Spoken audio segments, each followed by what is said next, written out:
प्राकृतिक सुंदरता के क्षेत्र में भारत के सभी राज्यों में से सबसे महत्वपूर्ण स्थान रखता है। यहाँ का सौंदर्य पर्यटकों के लिए आकर्षण का केंद्र तो है ही, साथ ही साथ यहाँ के पर्यटन स्थलों और मंदिरों के पीछे का रहस्य भी लोगों को अपनी ओर खींचता है। ऐसी ही एक जगह उत्तराखंड की राजधानी देहरादून में स्थित है, जिसे हम लक्ष्मण सिद्ध के नाम से जानते हैं। भगवान राम के भाई भगवान लक्ष्मण को समर्पित इस मंदिर के पीछे क्या कुछ कहानी और प्रचलित कथाएं हैं, इसको जानने की जिज्ञासा हमारे मन में भी उठी और न्यूज़ उत्तराखंड का काफिला चल पड़ा इस मंदिर की ओर।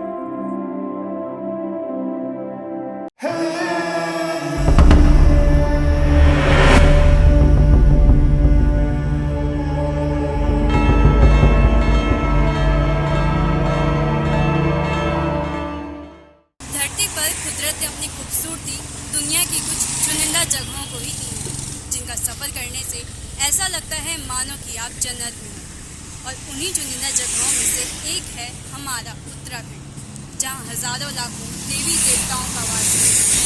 और आज उन्हीं में से एक प्रसिद्ध सिद्धपीठ लक्ष्मण सिद्ध मंदिर का रुख न्यूज़ उत्तराखंड की टीम करेगी और बताएगी उससे जुड़ी महत्वता और मान्यताओं के बारे में।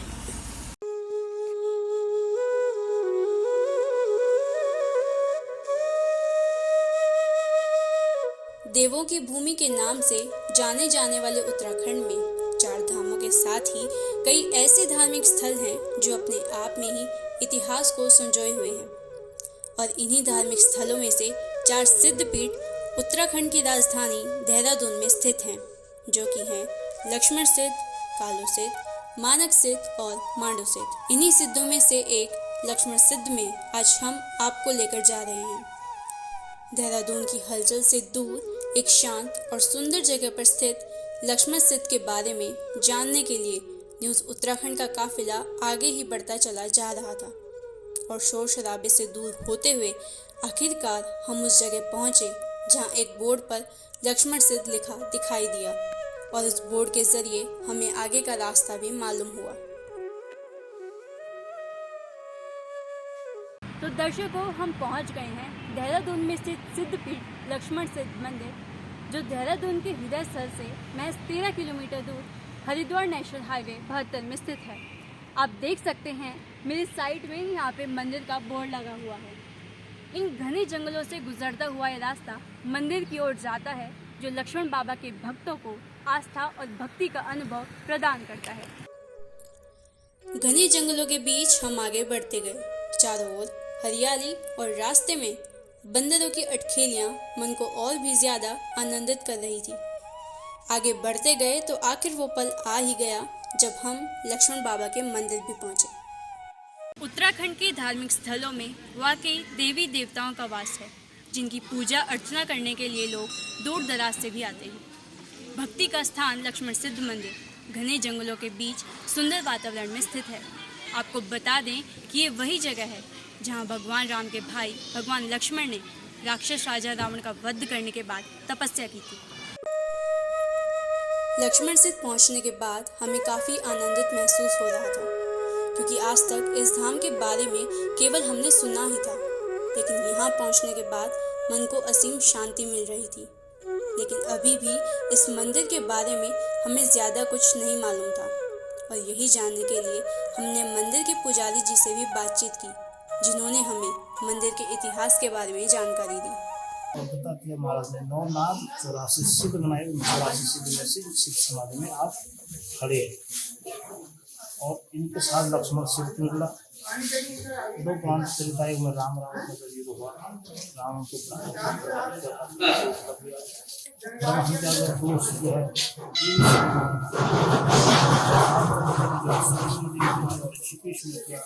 रघुनाथ जी के मंदिर में लक्ष्मण महाराज जी ने इसी स्थान पर हत्या का दोष का निवारण किया, इसलिए लक्ष्मण सिद्ध कहते हैं। यहाँ पर जो है 2 राक्ष के पेड़ है, बाबा की समाधि है, अन्य प्राचीन अखंड घुना है, त्रेतायुग से जुड़ा हुआ है, पानी का जो कुआं है उसको सुनहरे फूल का छाप है। यहाँ पर कालांतर में गुड़ की भेली थी, और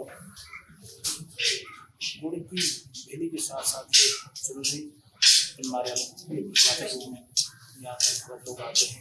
ये भगत में जो मनोकामना की होती मनोकामना पूर्ण होती है और यहाँ पर भंडारे किए जाते हैं। बाकी बाबा जी हर भगत की मनोकामनाओं को पूर्ण करते हैं और श्रद्धालु लोग यहाँ पर आते रहते हैं। लोग देखो आज भी ऋषिकेश वालों को बंदा है। पंडित जी ने हमें लक्ष्मण सिद्ध से जुड़ी काफ़ी महत्वपूर्ण जानकारी दी, जिसमें उन्होंने हमें बताया कि यह स्थान दत्तात्रेय ऋषि के 84 सिद्ध पीठों में से एक है।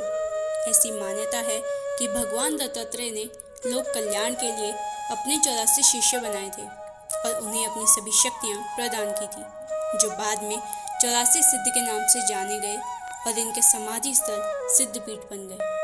यही नहीं, उन्होंने ये भी बताया कि पौराणिक कथाओं के अनुसार दशरथ पुत्र श्री राम के अनुज लक्ष्मण ने रावण और मेघनाद की ब्रह्म हत्या के पाप से बचने के लिए इस स्थान में तपस्या भी की थी और तभी से ही यह स्थान भगवान लक्ष्मण को समर्पित हो गया, जहाँ लोग उनके दर्शन के लिए उमड़ते हैं। ऐसा माना जाता है कि यहाँ आने मात्र से ही मनुष्य की सारी इच्छाएं पूरी हो जाती हैं।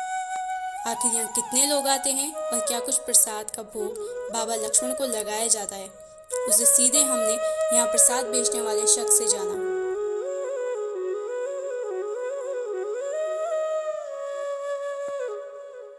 का मुख्य प्रसाद है वो है क्या बोलते हैं गुड़ का प्रसाद चढ़ता है यहाँ पे, जैगरी जिसे बोलते हैं।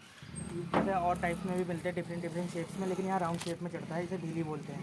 यही यहाँ पे मुख्य प्रसाद है, प्राचीन काल से यही चढ़ा रहा है। पहले ही मिठाई के रूप में यूज हुआ करता था। अब ये कि जैगरी अब और कुछ मिठाई मावे की मिठाइयाँ ये सब जगह ले लिए, ताकि प्राचीन काल में ये मिठाई बोला जाता है जैगरी को।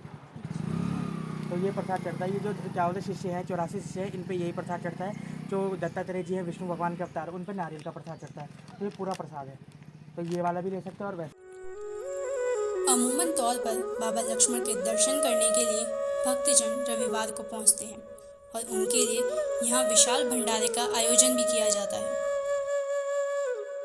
एक ऐसा सिद्ध पीठ जहाँ आकर मन को असीम शांति का अनुभव होता है, दिल से मांगी हुई दुआ पूरी होती है। ये सिर्फ कोई पर्यटन का केंद्र ही नहीं, बल्कि एक सच्ची आस्था का भी केंद्र है, जहाँ श्रद्धालु भगवान के चरणों में आकर आशीर्वाद लेते हैं। अब अपने परिवार रिश्तेदार संग यहाँ ज़रूर आएँ और यहाँ आकर सुकून के पल भी बिताएं। कैमरामैन कुमुद नौटियाल के साथ मैं नंदिता भट्ट। देखते रहिए न्यूज़ उत्तराखंड।